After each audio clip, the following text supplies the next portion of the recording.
الصلاة والسلام عليك يا نبي الله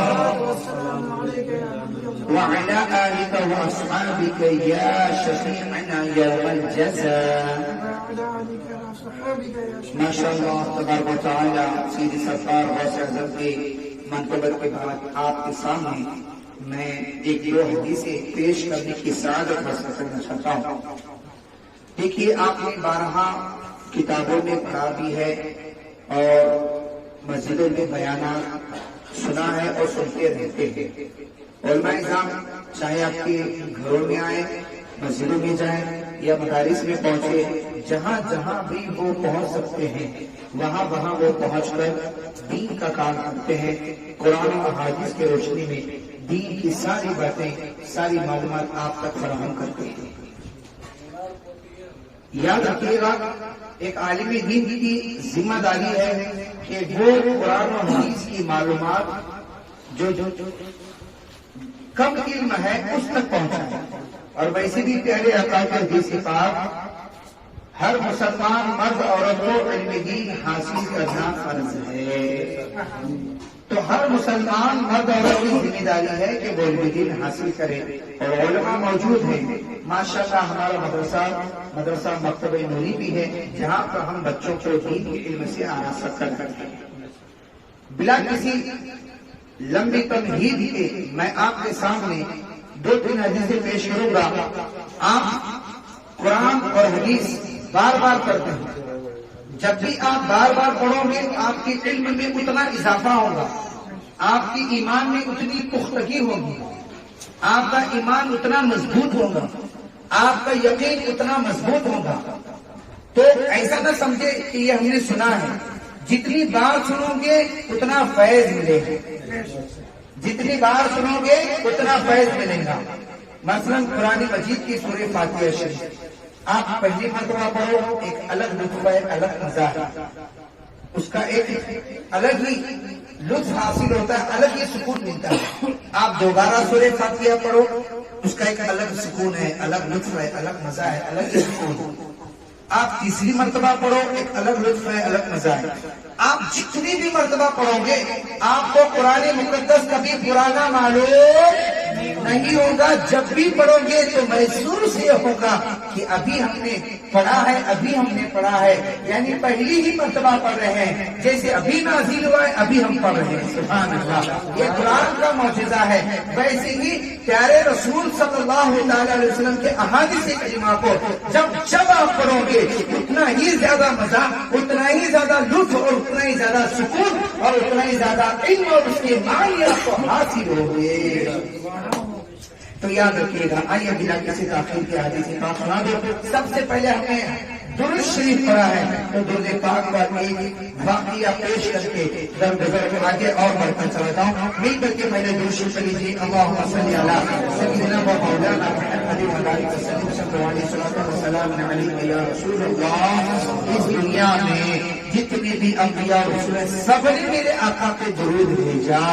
پیارے آقا نے خود کہا کہ اے میرے غلاموں تم جہاں بھی جس جگہ بھی ہو مجھ پر درود پڑھو کیونکہ تمہارا پڑھا ہوا درود مجھ تک پہنچتا ہے. سبحان اللہ، تمہارا پڑھا ہوا درود مجھ پر پہنچتا ہے. پیارے آقا کو یہ بات زیادہ پسند تھی کہ میرا غلام، میرا امتی بار بار مجھ پہ درود پڑھتا رہے. جب میرا امتی درود مجھ پر پڑھتا رہے گا رب تبارک و تعالیٰ کی رحمتوں کا نزول اس پر بار بار ہوتا رہے گا. رب کائنات کی قسم کہ رب کائنات کے محبوب پیغمبر پیارے آقا صلی اللہ علیہ وسلم کی خواہش یہی رہی اے اللہ امتی پر جو ہے رحمتوں کی برکتوں کی بارش نازل فرما دے. رب نے یہ کہ کریمہ نازل فرمائی ان اللہ و ملائکتہ یصلون علی النبی یا ایھا الذین آمنوا صلوا علیہ وسلموا تسلیما. بے شک اللہ اس کے فرشتے نبی کریم صلی اللہ علیہ وسلم پر درود پڑھتے ہیں. تو اے ایمان والے تم بھی جو ہے میرے محبوب پیغمبر پر درود اور سلام خوب پڑھ لینا کرنا. جب بھی پیارے آقا کا نام لو تو تم درود پڑھ لینا. پیارے آقا نے بتا دیا اب اب یہ رب کا فرمان تم تک پہنچا ہے، اب اس کی خوشخبری میں سنا دوں، کوئی شخص اگر مجھ پر میرا نام سن کر کے ایک مرتبہ درود پڑتا ہے، اے مومنو، اے میرے غلامو سنو، رب کی رحمت کا 10 رحمتوں کا نزول اس پر ہوتا ہے، اس کے 10 درجات بلند ہو جاتے ہیں اور اس کے 10 گناہ معاف کر دیے جاتے ہیں۔ تو سبحان اللہ، یہ رب کی سنت ہے درود پڑھنا، اس کے فرشتوں کی سنت ہے درود پڑھنا، اس کے محبوب پیغمبروں کی سنت ہے درود پڑھنا، پیارے آقا کے غلاموں کی سنت ہے درود پڑھنا، صحابہ، تابعین، تبع تابعین، بزرگان دین، صالحین، علماء اسلام کی سنت مبارکہ رہی ہے کہ جب بھی وہ کسی محفل میں رہتے، محفل کی شروعات درود سے ہوگی اور محفل کا اختتام بھی درود سے ہوتا، بلکہ ان کی زندگی کا معمول رہا ہے جب سے انہیں اپنے شریر پہنچی ہے اس وقت سے لے کر کے تاقم وقت ان تمام بزرگان دین نے، علماء اسلام نے برابر اپنی زندگی کا معمول بنائے رکھا، ان کے بیٹھتے چلتے پھرتے ہم وقت، چاہے سفر میں ہو چاہے اذان میں ہو، وہ سرکار پر درود پڑھ دیا کرتے تھے، سرکار پہ درود پڑھ دیا کرتے تھے۔ ارے میرے رضا، اچھے رضا، امام احمد رضا خان فاضل بریلوی رحمت رضوان ہی کیا خوب کہتے ہیں، مصطفیٰ جان رحمت پہ لاکھوں سلام، شمع بزم ہدایت پہ لاکھوں سلام، سبحان اللہ۔ یہ پیارے رضا نے لکھا ہے، ایک جگہ لکھتے ہیں کعبے کے بدر بھیجا تم پہ کروڑوں درود، طیبہ کے شمسی جہاں تم پہ کروڑوں درود، سوچو ذرا حضور اعلیٰ حضرت کو کس قدر پسند تھا درود بھیجنا، صرف ایک جملے میں لاکھوں مرتبہ درود بھیجتے تھے، ایک جملے میں کروڑوں مرتبہ درود نچھاور کرتے تھے، سبحان اللہ۔ یہ ان کا انداز تھا، یہ ہمارے بزرگوں کا طریقہ ہوا ہے، اسی لیے ہم ہمارے محفلوں میں درود پاک کا سلسلہ پڑھتے ہیں، جھوم جھوم کے پڑھ لیجیے، اللہم صلی علی سیدنا مولانا محمد و علیہ وسلم وسلام علیک یا رسول اللہ علیہ الصلوۃ والسلام۔ میرے پیارے رضا کے پیارے چاہنے والوں، ایک عورت حضرت سیدنا امام حسن بصری کی بارگاہ میں پہنچی اور ان سے عرض کیا کہ حضور والا، میری بیٹی فوت ہو چکی ہے، میں نے کل خواب میں دیکھا کہ وہ عذاب قبر میں مبتلا ہے۔ اللہ اکبر، کس میں مبتلا ہے؟ عذاب قبر میں مبتلا ہے، تھوڑا دعا کر دیجیے گا تاکہ عذاب دور ہو جائے، یا کوئی ایسا وظیفہ بتا دیجیے گا تاکہ اس کا عذاب ٹل جائے۔ امام حسن بصری سے کہتے ہیں کہ ٹھیک ہے، عشاء کی نماز پڑھ لو، یہ وظیفہ کر لو، تمہارے لیے یہ بہتر، میں بھی دعا کہتا ہوں۔ چند دن گزر گئے، حضرت امام حسن بصری رضی اللہ تعالیٰ عنہ نے خود خواب دیکھا کہ آپ خود جنت میں ٹہل رہے ہیں، کہہ دیجیے سبحان اللہ۔ اپنے آپ کو جنت میں ٹہلتے ہوئے دیکھنا اپنے آپ کے جنتی ہونے کی علامت، اپنے آپ کی جنتی ہونے کی علامت ہے، بلا کسی تاخیر کے۔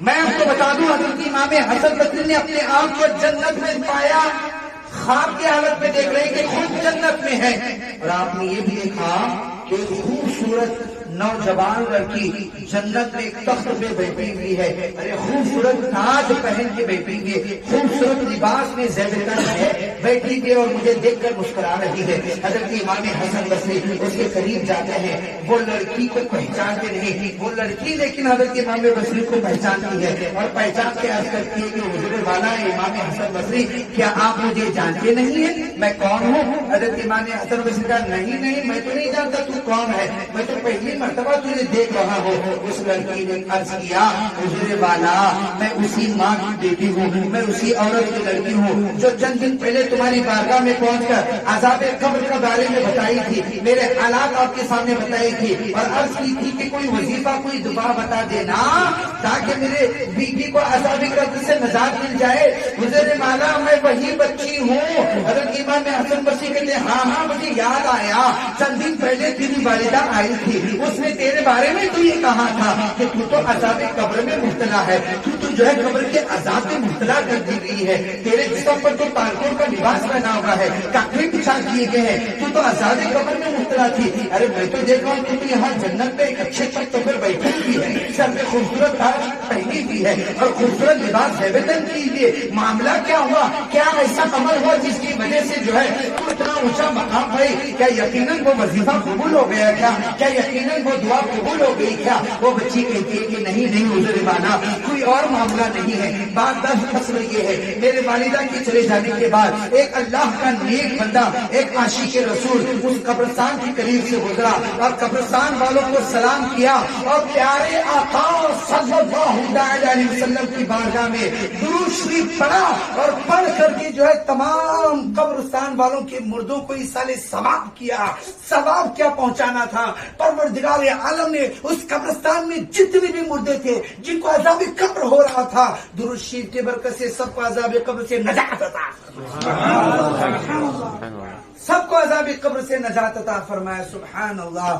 سوچو ذرا میرے بھائیوں, ایک شخص اگر درود پڑھ کر قبرستان والوں کو ایصال ثواب پڑھتا ہے, ایک شخص ایک مرتبہ درود پڑھ کر کے اگر ایک مرتبہ ایصال ثواب کرتا ہے تو اللہ رب العزت پورے قبرستان والوں کو عذاب سے نجات دلا دیتا ہے. سبحان اللہ. اب نتیجہ یہ ہوا کہ سب کو عذاب قبر سے نجات ملی اور ماشاءاللہ والدہ کی دعا بھی اس کے حق میں قبول ہوئی اور جنت کی برکت پر بیٹھی ہوئی نظر آ رہی ہے. درشی پڑھ لیجیے. اللہم صلی علی سیدنا و مولانا محمد مبارک وسلم صلاۃ و سلام علیک یا رسول اللہ صلی اللہ علیہ وسلم. تو یہ شان ہے میرے آقا صلی اللہ علیہ وسلم پر درود پڑھنے کی. ایک اور واقعہ مجھے یاد آتا ہے, شاید میں پہلی مرتبہ ان کے گھر میں درود شریف کی فضیلت پہ بیان کر رہا ہوں اور کرنا بھی چاہیے. درود یہ روح کی اصل غذا ہے. عاشقین صوفیہ تو فرماتے ہیں جملہ عبادتوں میں سب سے اہم اور افضل عبادت درود شریف پڑھنا ہے. سبحان اللہ. صوفیہ فرماتے ہیں کہ تمام عبادتوں میں اہم عبادت وہ ہے درود شریف. اس کا ایک الگ مقام ہے, ایک الگ درجہ ہے, وہ اپنے مقام پر سب سے اونچائی پہ ہے. پیارے آقا صلی اللہ علیہ وسلم کی حدیث پاک, آقا حضور صلی اللہ تعالی علیہ وسلم, میرے بھائیوں جو ہم گھر میں شہد رکھتے ہیں نا, شہد آپ لوگ رکھتے ہیں یا نہیں رکھتے ہیں گھروں میں؟ شہد خریدتے ہو کبھی رکھتے ہو گھر پہ؟ آپ نے چکھا بھی ہوگا شہد. شہد جو ہے اصل میں وہ جو اس میں مٹھاس ہوتی ہے اس کے پیچھے ایک ریزن ہے, وہ یہ خاص بات ہے. ابھی وہ واقعہ میں آپ کو بتا دوں گا. شہد کے بارے میں پیارے آقا کریم صلی اللہ علیہ وسلم کا ارشاد گرامی, جس گھر میں شہد رہے گا وہاں کبھی بیماری نہیں آئیں گی. اور تو شہد رکھا کرو. شہد مکمل شفا ہے. شہد کے بارے میں سائنسی تحقیق یہ ہے کہ جب پیرامڈ کو اوپن کیا گیا, ایک دروازہ کھولا گیا تو اندر جو فرائض تھے یعنی فرعون کی جو لاشیں تھی, کھانے پینے کی چیزیں بھی اس میں رکھی ہوئی تھی, وہ سب سڑ گئی تھی, جسم سڑ گئے تھے, لیکن اس میں ایک شہد کا بوتل بھی تھا. جب وہ لوگوں نے چیک کیا تو شہد ہزاروں سال سے, قریب بہت ہزار سال سے وہ شہد جیسا رکھا گیا تھا ویسی ہی تھا, اس میں کوئی فرق نہیں تھا. شہد کی تاثیر ہے کہ شہد کبھی خراب نہیں ہوتا, جس میں ملاوٹ ہوتی ہے وہی خراب ہوتا ہے, اصل شہد کبھی خراب نہیں ہوتا. پیارے آقا کی بارگاہ میں ایک شخص آیا, عرض کیا کہ یا رسول اللہ صلی اللہ علیہ وسلم, میرے بھائی کو پیچس لگی ہوئی ہے اور بہت پریشان ہے, لوز موشن لگی ہوئی ہے, تھوڑا کچھ علاج بتائیے. سرکار نے فرمایا اسے شہد کھلا دو, شہد کھلا دینا. وہ گیا شہد کھلایا تو شہد کی وجہ سے اور زیادہ ہو گیا, اس کے پیٹ کو اور زیادہ خرابی ہو گئی شہد کھلانے کے بعد. اور بھاگتے آیا, سرکار وہ تو زیادہ لوز موشن کر رہا ہے, زیادہ پیچیز ہو رہی ہے, تب کیا کرے؟ سرکار نے فرمایا پھر سے شہد پلا دینا. شہد کھلایا گیا, اور زیادہ پیچیز ہو گئی, اور زیادہ لوز موشن ہونے لگے, بہت زیادہ کمزور ہو گیا. دوڑ کے سرکار اس سے تو اور زیادہ ہونے لگا. سرکار دو عالم صلی اللہ علیہ وسلم غصے میں آ کر کے ارشاد فرمایا, شہد یہ اللہ کی طرف سے عطیہ ہے, اللہ کا فرمان سچا ہے, تیرے بھائی کا پیٹ جھوٹا ہے, جا اب کی بار شہد کھلا دے. وہ شخص گیا, پھر سے شہد پلایا, ایمان و عقیدے کے ساتھ پروردگار عالم نے اس کو شفا عطا فرمائی. تو یہ ہوتا ہے شہد میں شفا, مکمل شہد شفا ہے. آقا حضور صلی اللہ علیہ وسلم ایک سفر میں تشریف لے جا رہے تھے, آپ کے ساتھ صحابہ بھی تھے, لیکن ان کے پاس کھانے کا کوئی انتظام نہیں تھا. کسی کے پاس آدھی روٹی تھی, کسی کے پاس تو مکمل روٹی تھی. اب بس روٹی تھی لیکن سالن کا کوئی انتظام نہیں تھا. آقا حضور کی بارگاہ میں اناج پیش کیا گیا, روٹیاں پیش کی, یا رسول اللہ صلی اللہ علیہ وسلم سالن موجود نہیں ہے لیکن روٹیاں موجود ہیں. آقا حضور صلی اللہ علیہ وسلم خاموش رہے.